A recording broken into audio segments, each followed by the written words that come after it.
All right, Grappler podcast. I'm excited to be here with Mason Parris, fresh off the news that you were announced this week that you are the 2023 winner of the Dan Hodge Trophy. How does that feel?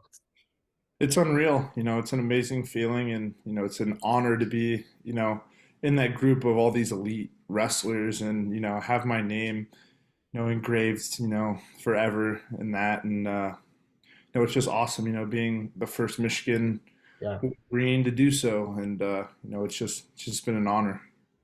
yeah. I mean, if going back to last year, um, you finished fifth at NCAAs. You were fourth in the Big Ten. I mean, you had a great year, but did you did you think that you were going to have 33-0? You bonus pointed two-thirds of the guys you wrestled this year. Big Ten champ, national champ, and now Dan Hodge. I mean, does that seem kind of surreal, or was that the plan? It was the plan. I envisioned it a lot, and I remember as soon as I came off the mat for my fifth place match, I looked at Coach Jackson and Sean and Coach Bourmet and said, "I'm going to win the Hodge next year. Like, I'm going to do whatever it takes." And then, I went right back to work, started working really hard, got a lot stronger. Worked, spent a lot of hours, focused a lot of energy on wrestling, and made it happen. Yeah, you kind of even a couple months ago, you probably weren't you would have probably been considered an underdog to win the Hodge. And this year in Tulsa, it was crazy. I mean, it was like every round another, guy goes down. And then, but you just kept chugging. You kept chugging and had an amazing tournament, obviously, and won it. Was it when you see like Spencer Lee, lose, and Dayton Fix, these guys start losing, does that get in your head at all? Or do you pay attention to it, I guess? No, I really don't. I honestly barely pay attention to my teammates' matches because our coaches tell us like, hey, just focus on yourself and Yeah. like, that'll take care of the team. Like, don't waste that emotional energy like watching your teammates because you want them to win really bad, and it hurts you if they lose too. So no, I didn't really watch a whole lot of matches, but you know obviously hear stuff, and my plan, you know, I wasn't thinking like, oh, I'm gonna win the Hodge. Like I can win the Hodge now. It was like I was Yeah. just focusing on dominating and being a national champion, and that's what I wanted to do. Yeah. What do you think was like the biggest, I guess, adjustment, if any, from, this is your fourth NCAA tournament. Well, third. I don't know, the COVID year in there messes with me. But you made it to the finals, you all American, a couple times before. But what was there anything different from, maybe last year's NCAA tournament or 2 years ago to this year in your approach or your preparation? Yeah, there was. I did a lot. Not, I mean, it wasn't. I wouldn't say like anything huge. I did. It was a lot of little stuff, like having that confidence in my health again. My body was feeling good. I took recovery really seriously. I was hitting the ice bath a lot and taking care of my body, stretching out a lot. Working on a lot of little things. Watching some more film, and just having that confidence that I'm the best and I can beat anyone. And so I came into the tournament feeling the best I had all season. That's huge at Yeah, the end that's of hard to March. do in college wrestling. Most Yeah, guys aren't there. yeah, because most guys are usually banged up a little bit or burn out, but I was hungry and excited to wrestle, and my body was good. So Yeah, I mean, you looked good. Did you get bigger this year? You looked a little bigger. yeah, I mean, I gained a little bit of weight. I've credited to I've been working with a personal trainer a lot, and he's helped get me a lot stronger. And I've leaned out and put on more. I've actually I leaned out a lot. I lost a lot of fat, but still I gained weight and gained muscle with it. So it's been great. Yeah, I mean, you've always looked, you've always been, you're physically well put together guy, but It seemed like this year, yeah, you looked good, you looked healthy, and you could tell. So, Mhm. um, let's talk about the finals a little bit. So this is your second time in the NCAA finals. Um, and you're getting ready, and now this year, your last year, right? So what are you, I guess, what was going through your head before you ran out there? Did Donald Trump distract you? No, not too much. I mean, it was cool. I gotta shake his hand before the Yeah. match and everything, and he like pointed at me and was like, "You look like a wrestler." It was kind of funny, but yeah, I just told myself, I've been there before, and I've done it. I've wrestled in front of those people. I've wrestled in front of a bunch of people, 16,000 people at Penn State, and Yeah. a bunch of people in front of Iowa, and all of those people were yelling against me, and I knew I wasn't going to have that many people yelling against me this time, so I really wasn't stressed out about the venue at all or the fans, and just had tunnel vision that I came there to do the job I've been focusing on for a few years now, and I knew that I was mentally prepared and I was physically prepared, and I just went out there and did what I normally do and did my thing to win. Is it hard having to wrestle? Like, I feel like I didn't look this up. I should have probably been more prepared, but I feel like you wrestled Kirkley I mean, I probably said his name wrong. I feel like you wrestled the guy like a dozen times. And you wrestled Cassiope a ton of times too. Um, Obviously the result was great, but is it challenging, like having to wrestle the same guy a lot, like, and going into the finals, be like, man, I gotta wrestle this dude again. Yeah, I mean, it definitely is challenging because your opponent gets kind of familiar with your style and stuff, but honestly, I think that's what helped me out a lot is, he beat me the first three times. Well, I beat him, a few years ago, and he beat me last year three times. And coming into this year, I kind of knew what to expect and kind of had that familiar feel, against wrestling with him. And so I was ready and kind of knew what he was going to do. So yeah, it definitely poses a lot of challenges for both of us, and wrestling all these guys multiple times is never easy. Yeah, it seemed like you kind of had his number this year, as opposed to last year. You beat him three times, right? The duel and then Big Tens and NCAAs. And I mean, from what I watched, it seemed pretty controlling for the most part. Although he had you in a single in the first period this time, that I was a little worried at first, and then you stomped out and fireman's carried him, and it was all she wrote. But did you make an adjustment in terms of game plan to wrestle him? I mean, specifically, or did just kind of natural adjustments? Yeah, it was definitely a lot of natural adjustments, but just learning like some guys' tendencies, like I caught on to some of his tendencies of like what he likes to do, and I had that feel for him. But going into the finals, the coaches just basically told me to go out there and do my own thing and wrestle how I've been wrestling and not overthink anything, and that's what I try to do. Yeah. Do you feel like I mean, the last 4 or 5 years, and you've been a huge part of it, along with Kirkliet and Gable and some of these other heavyweights, kind of a transition in the way the heavyweight weight class looks and wrestles like. Yeah, like not too long ago, it was all really big guys who all weighed 285 pounds, and Yeah.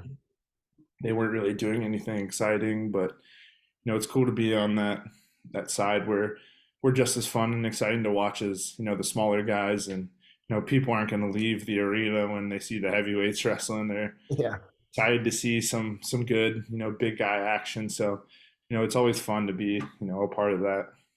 Yeah, I mean, it's if you watched, like, you and Kirkley at Russell, I mean, if you didn't know and you didn't really pay attention, you kind of like, you wouldn't even know that you guys were heavyweights. I mean, you wrestle just like 74 pounders. It's pretty cool. Um, from a training standpoint, do you train with, like, have you trained a lot with lighter guys, or like to kind of help with that, or I guess how do you think that that evolution has happened with heavyweights to be more athletic. Like, why is it happening? Yeah, I mean, I think it kind of started at a young age, which, I was always, I was always bigger, but I was never a heavyweight till college. Yeah. So, I was moving around a lot, and, I was attacking a lot, and, wrestling like I was a smaller guy, pretty much my whole wrestling career. But, these partners, you get so many different body styles and heavyweight and body types, and you got to be ready for all sorts of those types. So I have to adjust with my training partners and wrestle all those different types of bodies in practice. What's your least favorite type of heavyweight to wrestle? I have the most fun with guys that are athletic like me and can move around, because we're getting some really good scrambles and some really fun wrestling. And I always think that's the most fun, is when I get to wrestle those athletic guys. Yeah, very cool. Um, so you kind of already started to talk about this, but I want to rewind a little bit to, like, before college. So coming out of Indiana, you were obviously one of the biggest recruits in the country. Like you said, you were a 220 pounder. You were not a heavyweight. Um, you were also a really good football player, if I remember right. Did you think about playing football in college? Yeah, I was a three-time All-State linebacker in high Yeah. school, and was I qualified for state in shot put and the 110 hurdles my senior year. So Heard. I was wrestling all those sports. But yeah, I had to make a really tough decision between football and wrestling, and ended up weighing all of the options out, and I had good offers for football, but it was hard for me to pass up an opportunity to go to the University of Michigan, and all the everything that comes with. So it's hard to turn down. That's such a great opportunity. So What was the I guess deciding factors that led you to Michigan? Because I mean, I don't know specifically, but I would imagine that you probably had a lot of the major programs were probably very interested in you, because I remember watching you in high school. You were really good. So I mhm. guess what led you to Michigan? Yeah, I went to Michigan, and I fell in love with it because only 4 hours from my hometown. The academics are so good. I wanted to be an engineer, which I'm completing my undergrad this semester, and they have the best one of the best engineering programs in the country. And then obviously the athletic side, and Michigan's University of Michigan's good on pretty much every sport, and they give us amazing resources, and the facilities, everything is just top notch. And I knew that I could really reach my full potential and do everything I set out to do when coming to Michigan. Yeah. Well, I'm glad that you came to Michigan. We're happy to have you. Although I do have to tell you, when you first came to Michigan, I was actually not super excited because I was Luke Reddy's high school coach. And so Luke Reddy was coming to Michigan, and I was like, oh man, Kuhn's gonna graduate and maybe Luke's gonna start. And then you came, and I was like, oh man. And then I was like, maybe he's not as good as they thought he was. And I remember the first time he wrestled him in the inter squad duel. I was like, yeah, Luke's gonna have an uphill battle here. You looked pretty good. And then I think you won the MSU Open like 2 weeks later, and the rest Yeah. is history. So, I actually just hung out with Luke last weekend, hung out with him a little bit, and oh, were you down in Florida? got stayed at his place in Florida for a little bit. So, That's he's cool. one of my good buddies. So, it's always nice, seeing him. That's cool. Yeah, he's a good guy. He's him and Cam and me and Brighton guys. You attract to Brighton guys. Yep. Yeah, I live with Cam. So, All right, we got off track. So, um, going back even a little bit farther. So you had mentioned that you were a three-sport athlete in high school. I think it's really interesting to look at, like, when guys get to, the pinnacle, like, NCAA champs, Hodge winners. That's you now, right? You're in that category. So I think it's interesting to look back at kind of like, how you got there, I guess. Um, did you start like when did you start wrestling? Did you know like were you guys like a wrestling family? I guess how did it become wrestling for you? Yeah, so I, started wrestling a little bit when I was 4 years old, and my dad started the youth program when he was five, when I was five, and my dad played football in college, but he only wrestled for maybe 5 years, and he just knew how much wrestling helped with football. So just working on all those fundamentals and that wrestling provides for football, and it was helps me out a lot, and both sports, doing both sports, and ended up being pretty good at wrestling. So ended up sticking with that, and ended up down the line choosing wrestling over football. So were you like did you win Tulsa as a kid? Did you win youth state titles? Did you do it like I feel like you went to Fargo in high school, right? Yeah, So like when did you become like, all right, I'm like doing this. I'm competing nationally. Like, I mean, when did it become like that for you? yeah, it was. Yeah, it was. It's funny that you said that. It was. So the first big national tournament I won. Well, I won Indy Nationals in Indianapolis. I was probably like 6 years old, but Okay, that's pretty young. Okay. so the first one I really won though that made me really start liking wrestling. I was 9. I won Tulsa Nationals, and it was a big deal, and they had me on the news and stuff, in That's my hometown, and I think I really started liking wrestling a lot more did you meet Dan after winning that Hodge? national. Did you meet Dan Hodge at Tulsa? What's that? Did you meet Dan What's Hodge? that? Can you hear me?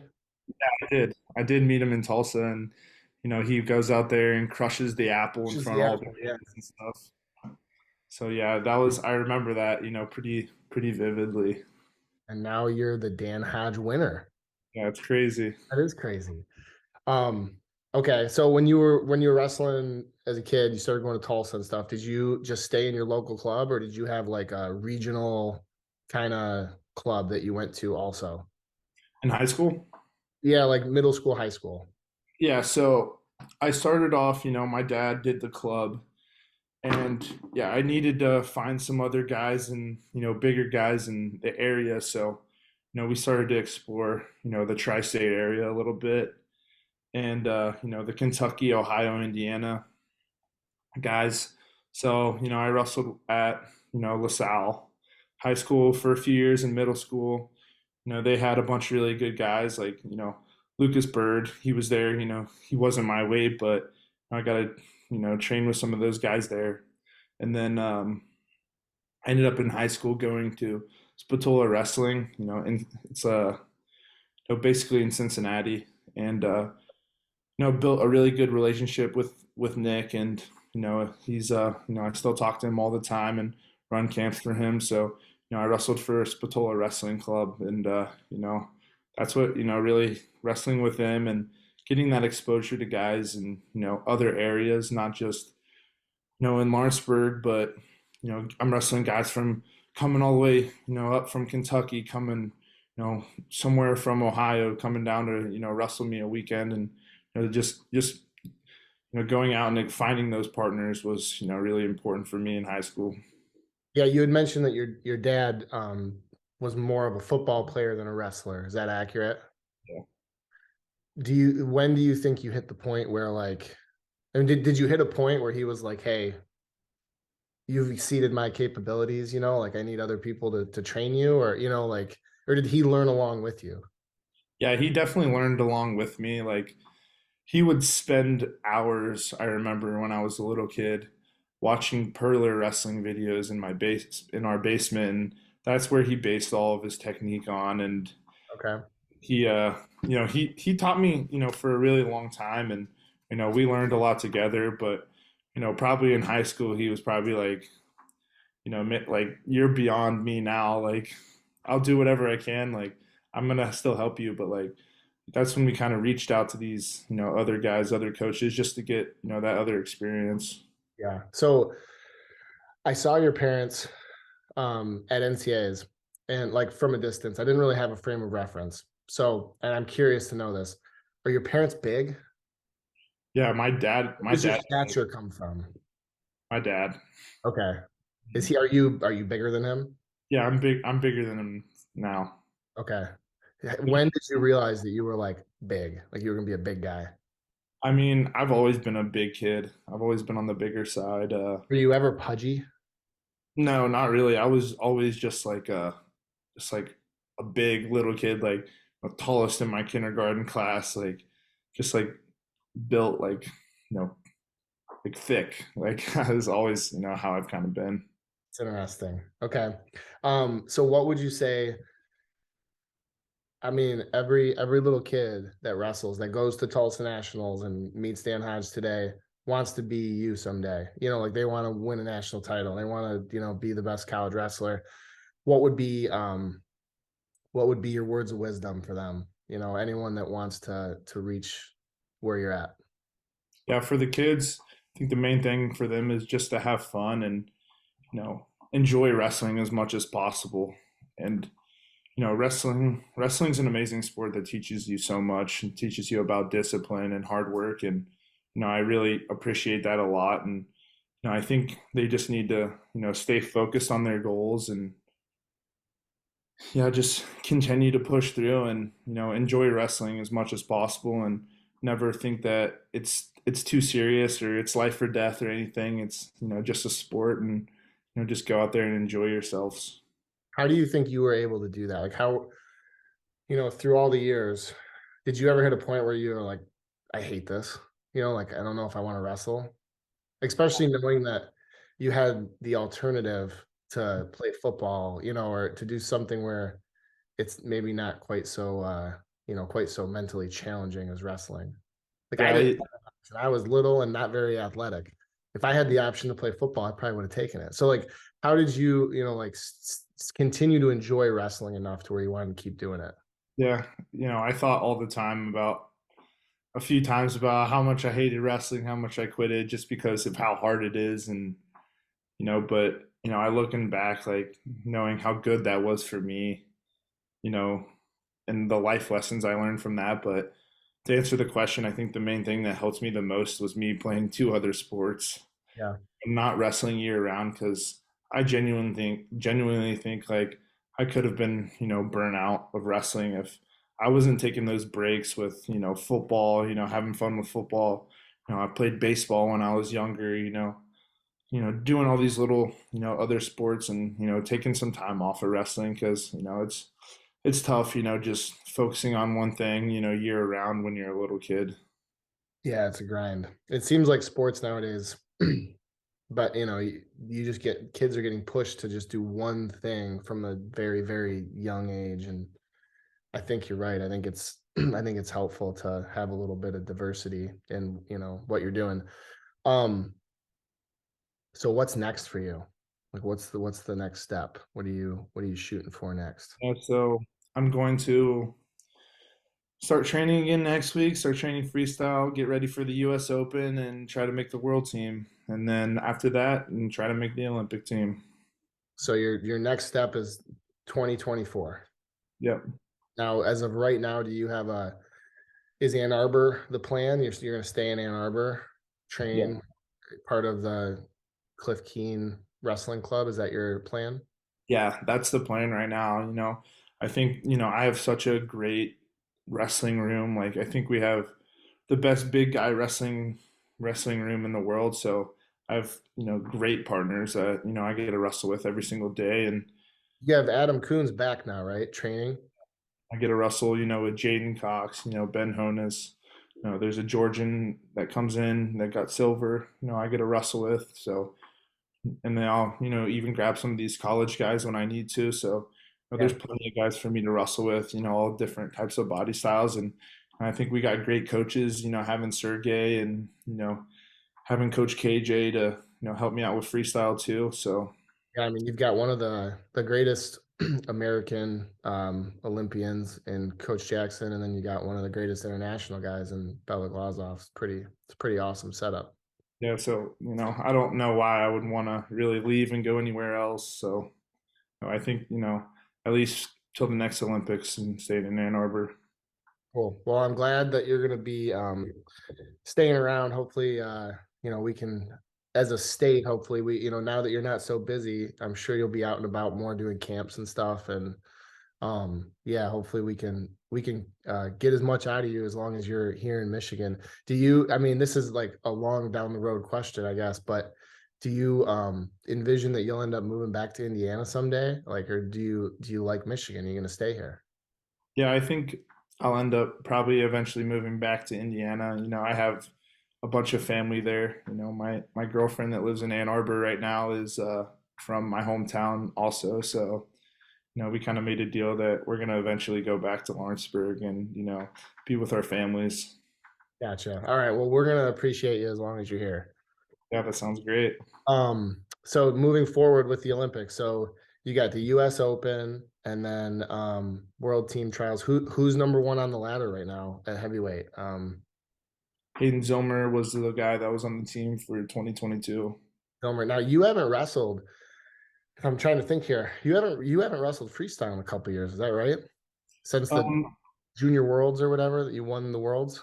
so I wrestled in the 2021 World Team Trials where I Okay. beat Zomer in the semis, but that's when I got hurt, herniated the disc in my neck. And Oh. then I lost to Gwazowski in the finals to make the 2021 World Team Trials, and then just to heal up and get ready for the college season, I didn't wrestle in the 2022 World Team Trials. Okay, yeah, that's right. I forgot. I remember when you wrestled Quiz. I forgot that you beat Silmer though. So you got to feel pretty confident that you're right in the mix. Yeah, for sure. I mean, it feels like this is just a spectator's, observation, but it feels like guys coming right out of college over the last, I don't know, couple Olympic cycles have done really well. Like I don't know if it's because you're fresh, and you're coming right into it. You're not like burnt out yet. You're not married and having kids and all that kind of stuff. But it feels like guys like you are the ones to watch out for. So um I think you're gonna be right in the mix. Yeah, absolutely. That's awesome. Um, all right, so the last part of the interview, I do this thing, I call it deep waters. It's like, deep water, you take a guy into deep waters at the end of a match, you get him tired kind of thing. So that's where I came up with the metaphor. It's really not all that tiring. But it's just I'm gonna ask you a bunch of kind of like silly random questions. They're intended to be rapid fire like type questions, but sometimes they're not. Sometimes I still end up rambling. But anyways, I'm gonna hit you with some questions. And for the people watching, I didn't send you these ahead of time, so you're just getting caught off guard with them. Are you ready? Yeah. Okay, your warm up routine before you wrestle. Do you listen to music? Yeah. You listen to music like right up until the moment you step on the mat, or do you take the headphones off at some point?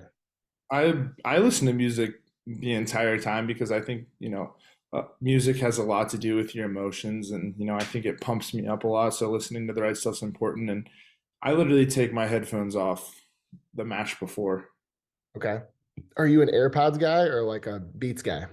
Yeah, I like wearing headphones. Love headphones. No AirPods. No AirPods. Gotcha. Okay. What kind of music do you listen to before you wrestle? Kind of depends how I'm feeling, I like to listen to like, pretty much every genre, but anything with high tempo that, gets me pumped up and, gets the blood going. What was your most played song at NCAAs this year? My most played song at NCAs. Um, so I think it was, I don't know if you know who Excision is. It's a DJ and he plays some pretty intense music, and Okay. so I think it was him. So it was like techno type music? Yeah, kind of. Cool. No, I'm 38. I got three kids. I listen to like toddler time and stuff like that. So no, I don't know Yeah, that. it's drum and bass is what it's Oh, called. okay. What did you listen to right before you ran out? The NCAA finals. I listened to a drum and bass song that was like, high tempo, like gets me just like really pumped up and like, but like, I can also stay like focused and not get like too overwhelmed and, too excited almost, but a lot of that stuff like helps keep me centered and focused. Okay, cool. I'm gonna skip. My next question, I think you've already answered. If you could pick a different sport, maybe not. If you could pick a different sport and you don't need to actually be good at it, but just if you were like, hey, if I could be anything besides a wrestler at Michigan, what would you be? Definitely a football player because all the perks football gets, and the I would love to go to the NFL. That would be a dream, and that'd be so cool. But if I had to say a sport that I never played before, I would say probably I really enjoy volleyball. I think that's pretty fun. Do they have a men's volleyball team at Michigan? Oh, okay. So you'd be on the women's team. Yeah. You could do that thing where you identify as a woman. That would be cool. Yeah, I would play golf if I could be Golf anything. would be. I think baseball would be nice too because I don't Yeah. think you have to do too much, and they pay really well. Yeah. See, you didn't have to cut weight, so I think it takes that out of it. When I would envision like what I would do, I pick something that is like no work and you can eat whatever you want. Hmm. Golf, you could be like chubby and be a good golfer. Same with True. baseball. There's pitchers who are fat, they're amazing. Yeah. So, anyways, um, in wrestling, this could be practice or a match. The worst you've ever had your ass kicked that you can remember. What do you got? Man, that's happened a lot of times. You Find know, that hard to believe. I've got my butt beat a lot of times, but always by usually older, bigger guys, and just getting overwhelmed by them. And I just remember coming off when I was younger, just like bawling my eyes out, thinking I sucked at wrestling. But learning from that is like I think you need to get your butt kicked a little bit as a kid, and get you gotta go find the guys that will beat you because that's what makes you a lot Yeah. better. That was a shallow water question or answer. I need a deep water answer. I want a specific name of someone who you can remember who really just like demoralized you. What do you got? Um, I don't think I've ever really been like it's usually the coaches that do it to me. Oh, yeah. Yep, I could see that. My I mean, I had a coach my freshman year of high school that I wrestled with, and he always, I was a lot smaller than him, and he was just got that grown man strength, just like tossing me around, just doing whatever he wanted to me, and just feeling like I couldn't do anything. But towards my end of my high school career, I was whooping his butt because I was a lot bigger and stronger then. Yeah, that's what I used to do to Luke Reddy. When he was a sophomore, I beat him up. And then by the time he was a senior, I was like, I'm not wrestling you. You're Mhm. you're out of here. All right. You still didn't really answer that, but I'm gonna let you off. Um, Fireman's carry. So you've got to be the first heavyweight in the history of the sport who hits fireman's carry. You hit a fireman's carry in the national finals. My high school coach, if he was still coaching, he would be ecstatic. He was a huge fireman's guy, and we used to all be like, dude, fireman's carry is kind of like a JV move. But you hit fireman's carries on everybody. It reminds me of Daringer when he was at Oklahoma State. He used to hit the little short dump on everybody. And I was Mhm. like, when did people start hitting short dumps? Anyways, who showed you a fireman's carry? I learned a fireman's carry when I first started wrestling.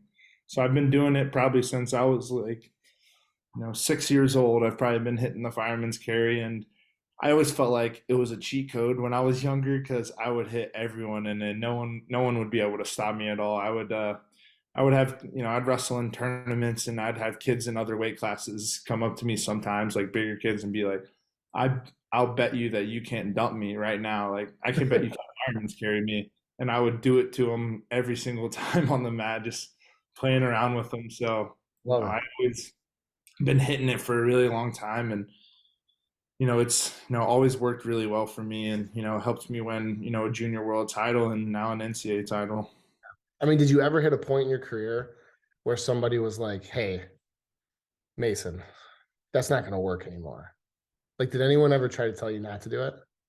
Honestly, no, because I was able to hit it on everyone still, and maybe I had some people like, yeah, that's not going to work in college. Like, that's like that move's not going to work in college, but I think I just executing it, really well is, what what helps me, still be able to do it on these big guys.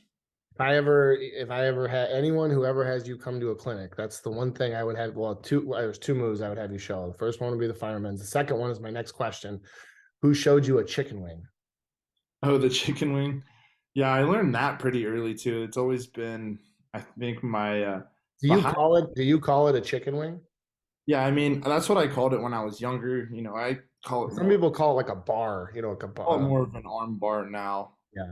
That's what we, mostly call it at in college now and at Michigan. But yeah, I think that was my number two pinned move my entire career behind the dump, behind the fireman's carry. So yeah, I've just gotten really good at, digging people's arms out, digging that wing and, pinning guys. So would you say your dad taught you a chicken wing Yeah, and the that's fireman's carry? yeah, That's it. All I'm going to teach my kids is fireman's carries and chicken wings. it works. Um, all right. Oh, this is another one too. Random. So I ask people this question all the time, and I find it fascinating. So if someone shoots in on you, you got like a front headlock, Mhm. and it's a really good youth move, a chin and an underhook, and you run it over. Yeah, What do you call that? yeah. So it's changed so many times throughout my wrestling When career. you were taught it growing up, what did you call it? Like chin and underhook. Like, what do you call that? So we it was a pancake when I very first started, and then we call most of my career we called it a Schaefer Schaefer. because there was a guy named Schaefer that would hit it all the time. What was his first name? I don't even remember. Was that like a local guy to your high school? I don't even know. That's just what my dad called it. So, I I love ended it. up calling that, and then we call it in college now it's a cow catcher. Cow catcher. See, I feel like as a Michigan Wolverine, you can't call it a cow catcher. I feel like that's what Oklahoma State calls it. Yeah. I mean that's what Coach Bormat calls it. Wow. Yeah, no, it's fascinating. There's legitimately, I've heard 25 different names for that move. I love it. I love it. And every youth tournament you go to, the dads are yelling, whatever they call it, cow catcher, pancake, whatever it is. They're just screaming that move because it's more of a cheat code than a fireman's carry. Yeah, Um, we used to call it the kindergarten killer too. yeah, It'd pin every single, little kid, and no kids could stop it. And all if you need you to were good at know. that as a little kid, you were getting a lot of pins. And then when they learn to stop it, then you got to hit the roll through. What do you call that? Mixer. That mixer. Okay, that's what I call it too. You know what Coach Bolliard calls it? What's that? A whoop-de roll. Really? Yeah, it's one of the strangest names I've ever heard. He calls it a whoop-de roll. I don't know if it's a Central Michigan thing. It might be a CMU thing because he's wrestled at CMU. But yeah, he calls it the whoop-de roll. That's The funny. mixer. Okay, tattoos. So I noticed like midway through your career, it seemed like you got some tattoos. What was it made you look significantly tougher. What was the inspiration behind the tattoos? Yeah, so here it is right here. Is it just one? You just got one? Yeah, so I got the very first one I got is on my ribs. It Okay. says expect all fear none. I made a bet with my parents if I won my first state title when I was 15 that they would let me get a tattoo. Okay. And I ended up getting a tattoo, surprised them, and they had to sign off and let me get a tattoo. That was what you got when you were in high Yeah, school. yeah, Okay. on my ribs. But I got this probably, right before school started. I think it's just, like a brave, like I have some Scandinavian roots in me, Okay. and I kind of think of it as like a Viking, with the symbol here. But I like to think of it as just like as a brave warrior, and Okay. it's like kind of like a Yeah. berserker Viking that they wear animal heads on their head, and go out and go into battle, and they get that adrenaline up really really high, and get after it. So that's like your animal your what do you call it? Your other persona. Yeah, for Okay. sure. Cool. It was like your sophomore year, right? No, I got it. I got it this fall. Oh, was it this year? Okay, I knew it was. I knew it happened. Like I knew you didn't start college with a tattoo. So okay, I didn't realize it was just this year. I'm gonna end up adding more to it underneath it and to the back, and gonna fill this out as like a half sleeve eventually. Oh, that's sweet. Does that hurt? Not too bad. I mean, I sat there.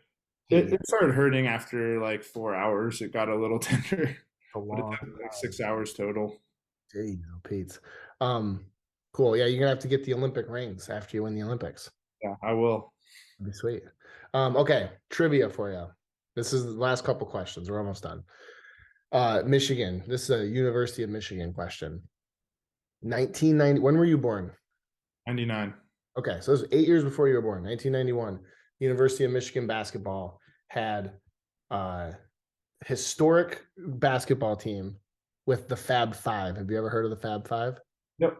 Can you name the Fab Five? I can name Jawan Howard. That's easy. He's the current coach. But other than that, No. no. Oof. I could probably tell you what they kind of look like, but I don't really pay that much attention to basketball, honestly. But I got one right. You got one. I'll give you that. The others were Jalen Rose and Chris Webber. Chris Webber was actually the best one. And then Ray Jackson, I think was his name, and Jimmy King. Those were Hmm, the Fab Five. yeah. All right, wrestling question. So the Dan Hodge Award has been around since '95, which almost 30 years, I think. Quick math. Um, there's been four heavyweights to win it before you. Do you know who they are? Um, One is easy because it was yeah, last. Gable last year. I think Kerry McCoy. He was the first in 1997. He was the Like he first was the heavyweight to win it. first.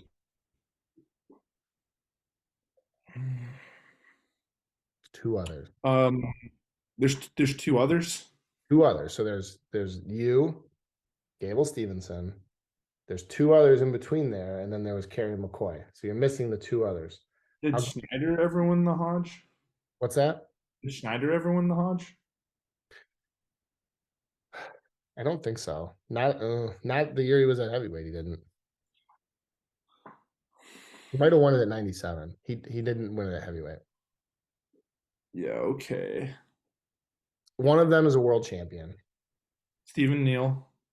Yes. Yeah, I remember that now.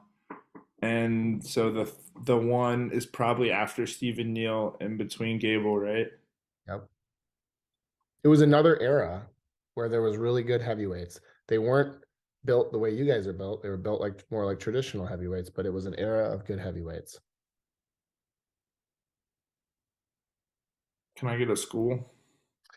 There's two schools. He wrestled for Iowa when he won the Hodge. Oh, Mako. Yeah, Steve Mako. Yeah. So Kerry McCoy, Stephen Neal, which Kerry McCoy was, I don't know if he ever won a world title. I think he was a silver medalist. And then Stephen Neal was a world champ. Mako, who's just an ultimate badass. And then Gable, who's an Olympic champ. Now you. Pretty elite company. Yeah, that is, a really good group right there. Yeah, it's pretty sweet. So that's all I got for you, man. Thanks for coming on. Congrats again. It's been really fun to watch you over your career. And I don't think you could have wrote up a better finish. So Sure. congrats. Is there anything else you wanna say or talk about? No, that's it. Thanks for having me. It was fun. Okay, cool. Well, good luck getting ready for the US Open, and hopefully we'll have the opportunity to catch up with you soon. Sounds great. Thank you. Thanks.